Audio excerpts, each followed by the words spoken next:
নমস্কার। আজ 21শে ফেব্রুয়ারি 2026, আজ ভাষা দিবস। তো আমরা আমাদের জিএমএম ডিস্ট্রিবিউটার্সের তরফ থেকে বেরিয়ে পড়েছি খাটগ্রাম, ব্যাঙ্গাই, গোঘাট, হুগলি। আমাদের কৃষক বন্ধু অনেক দিন ধরে চাষ করছেন, কিন্তু ওনার সাথে আমাদের কথা হয় প্রচুর, কিন্তু কোনো দিন ওনার জমি পরিদর্শন ভিডিও হয়নি। আমাদের এলাকায় খুব একটা গম চাষ হয় না, উনি ব্যতিক্রমী চাষি। সব আমরা যেমন বলি, কৃষককে নিজের খাবার নিজেকে উৎপাদন করতে হবে, সেটাই উনি করেছেন। তার জন্য আমাদের তরফ থেকে ওনাকে আন্তরিক কৃতজ্ঞতা এবং শ্রদ্ধা। এটা আমাদের জ্যাকপট দিয়ে জমি চাষ হচ্ছে। আজকে উনি 3-4 বছর চাষ করছেন। সরাসরি ওনার কাছ থেকে খবর নিয়ে নেবো। 4 বছরে পড়েছে। তো ওনার সঙ্গে কোনোদিন ভিডিও হয়নি। ওনার খুব আক্ষেপ যে সবার ভিডিও হচ্ছে, আর ওনার কথাবার্তা এতটাই মানে রসকসবিহীন যে কেউ কথা বলতে দুবার ভাবে আর কি। তো সরাসরি বংশীবাবুকে আমাদের তরফ থেকে আন্তরিক শুভেচ্ছা এবং অভিনন্দন।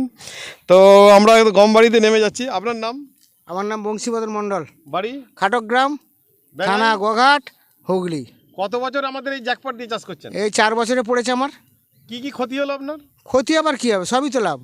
সবই লাভ? হ্যাঁ, সবই লাভ। তার জন্য 4 বছর করছেন? 4 বছর করছি না, মাস্টারমশাই ঠকাচ্ছে আপনাকে? মাস্টারমশাই ঠকে আমাকে কী করবে? আমি হাতে কদালে খাচ্ছি, এই চান করে ভাত খেয়ে আসছি, আচ্ছা, আমাকে ঠকাবে? এইরকম কথাগুলোই তো শুনতে চাই। এরকম ডিয়ার ডেভিল চাষি চাই যারা বুক ঠুকে চাষ করবে এবং গর্ব ভরে চাষ করবে। সবচেয়ে একটা বড় কথা, আপনাদের এই জিনিসটা দেওয়ার পর থেকে আমার পাশের জমি একই দিনে জল খুলে যদি তারা আলু লাগানো হয়ে যাচ্ছে, আমার আলু লাগানো হচ্ছে না, 10 দিন পেঁচিয়ে যাচ্ছে। হ্যাঁ, কারণ সময় লাগছে। মাটির রস ক্ষমতা বেড়েছে আমার। বেড়েছে, হ্যাঁ, মানে মাটির জৈব পদার্থ বেড়েছে 100 বার। আচ্ছা, এবার গম গাছটা শক্ত কেমন আছে একবার দেখুন তো। একবার এই দিকটাতে আসুন, গম গাছটাকে নামান, হাতে করে নামান। কেমন স্পেন্ডুলামের মতো দুলছে, আপনি যেটা বলছিলেন, নামান। দুলছে, এটাকে নামান একবার।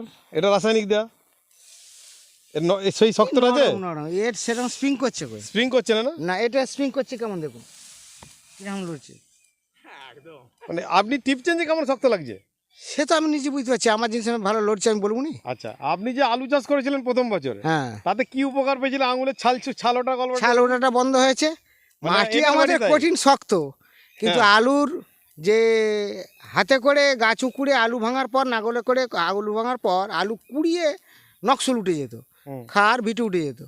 সেইখানেতে প্রথম বছরই জৈব দিয়ে আমার ওই নকশুলের ভিটেটা উঠা বন্ধ হয়েছে। মাটিটা নরম হয়েছে, খালি বন্ধ হয়েছে। নকশুলের ভিটুটা বন্ধ হয়েছে। আমি তারপর থেকে করি যে চার তো কোনো কথা নেই, আর কেউ বললো শুনমনি। জ্যাকপট আপনার ক্ষতি করেছে, তাই তো? জ্যাকপট আমার লাভ করেছে বলেই তো করছি। ক্ষতি করলে তো ঘর থেকে চলে যেতে হতো জ্যাকপট খেয়ে। খুব ভালো জিনিস, খুব ভালো জিনিস। কৃষকরা লাভবান হবে? অবশ্যই হওয়া তো প্রয়োজন। এবার কেউ যদি অস্বীকার করতে, কিছু বলার নাই। অবশ্যই সব ফর্মুলা মেনে করলে লাভবান হবে। আমি তো ঠিক আছি। আপনার লাভ হচ্ছে তো? আমার লাভ হচ্ছে। বাস, ধন্যবাদ। আপনার লাভ হলেই সব। আমরা বলছি কৃষকদের লাভটাই আমাদের মেন দেখার জন্য। এত সুন্দর গমের শীষ, সত্যি কথা বলছি, আমি মুর্শিদাবাদে গম চাষ হয় দেখেছি। এত ভালো গমের শীষ আমাদের এই এলাকায় আমরা দেখিনি। এবার গমের চাষই দেখছি লুটে গেছে এখন। তবু আপনার কেমন লাগছে? কত বছর গম চাষ করছেন আপনি? আমি এইলে 3 বছর পড়েছি। প্রথম বছর করিনি। হ্যাঁ, 4 বছরের এই প্রথম বছর, এই 3 বছর করছি। হ্যাঁ, গমের শুটি কেমন দেখছেন? শুটি ফার্স্ট ক্লাস হয়েছে। গমটা কোনো আপ ডাউন নেই, দেখুন পুরো জমিটা মাথায় ফেললে মাথায় এসে নাম। আর এই জমিটা দেখুন কত আপ ডাউন। জমিটা প্রত্যেকটা জমি আপ ডাউন আছে, মানে গাছের খুব গাই বাছুর হয়ে আছে। আরো ছোট হয়ে যেত গাছটা, লাস্টে খুব ইউরিয়া মেরেছে। হ্যাঁ, ওই যে গাছটা করে দিলে, কিন্তু গাছটা শুটি এই লেভেলে শুটি নেই। এর যে কালার বা শুটি, এই শুটিটা অসাধারণ শুটি কালার। তো গম এত ভালো হচ্ছে, আমরা খুশি।